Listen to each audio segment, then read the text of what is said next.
Revitalizing a major metro area like Detroit's takes time. While you will see beautiful remodeled homes in some neighborhoods, others only offer dilapidated buildings, piles of trash, and empty streets.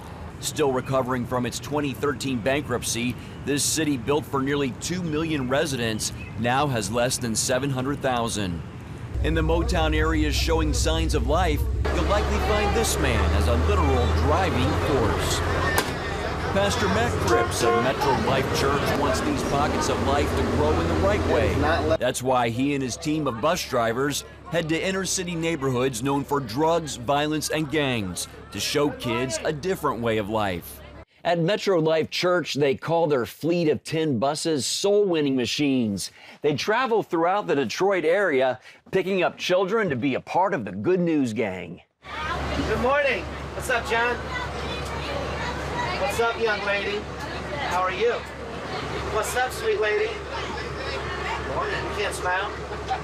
There you go. All right. It often takes a little prodding to get kids out and on the bus, especially on a cool, rainy Saturday morning.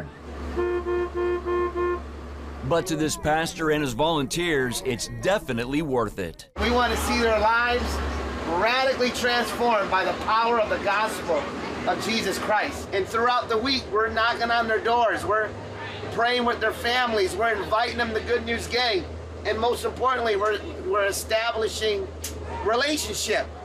That's the most important thing, is that they see Jesus in us. Because for most of them, for most of these children, we're the only Jesus they'll ever know. CBN News spoke with parents at a couple of the bus stops. Elsie Wilson's children have been part of the Good News Gang for 5 years. Pastor Matt have a nice way of working with the children. And I mean, I had a great experience when I was with Pastor Matt. So I just feel like it's a fun and a good experience to get the children out on Saturdays and away from all of the violence and crime that's in the neighborhood. At first, Edward and Charlita Martin took a little flack for taking part. Like when I first met Pastor Matt, right, laid down the street was like, you let your kids go on the bus with them? You know that's a white man, right? I said, that don't have anything to do with it. He's a godly man.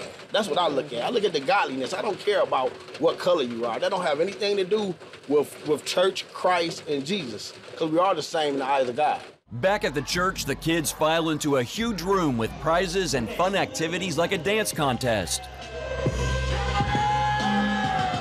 Good News Gang averages more than 200 children each weekend. While they enjoy the fun and games, the main focus is sharing the gospel. On this day, they showed a Superbook video on the Tower of Babel and the day of Pentecost. Afterwards, CBN Field Ministry rep Ken Shad, who is also a children's pastor, led the kids in a salvation prayer to receive Jesus as their Savior. If you really believe what you just said, you're ready for resurrection power. And I want you to repeat after me. Jesus, give me resurrection power. Following the prayer time, Pastor Matt talked about the importance of getting good grades in school. How did you get to go to the A and B party? I'm getting A's and B's on my report card. Then they finished up with a prize giveaway and pizza. Children ages 4 to 12 take part in the Good News Gang every Saturday. Pastor Matt has been leading the ministry for nearly 20 years. I just want everyone to know that we love Jesus. That's our motivation, is to share the love of Jesus to the city of Detroit, a city that's labeled as hopeless and everyone has written off, but we know God has not written these people off. He has a plan and a purpose for their lives, and He uses His church to bring that hope to these people, to these families. I think all of my friends and any other kids that see this should come here. It's fun, you'll have a good time, you'll learn about the Lord, and altogether it's just really fun. And my favorite thing about Good News Gang is worshiping God and learning great things about Him. Pastor Matt says they have a saying that they want the kids to experience heaven at Good News Gang. Heaven away from tough situations at home. Many of them come from homes that are filled with despair and hopelessness, but we know that through Jesus Christ there is hope. And everyone said, amen. Mark Martin, CBN News, Detroit.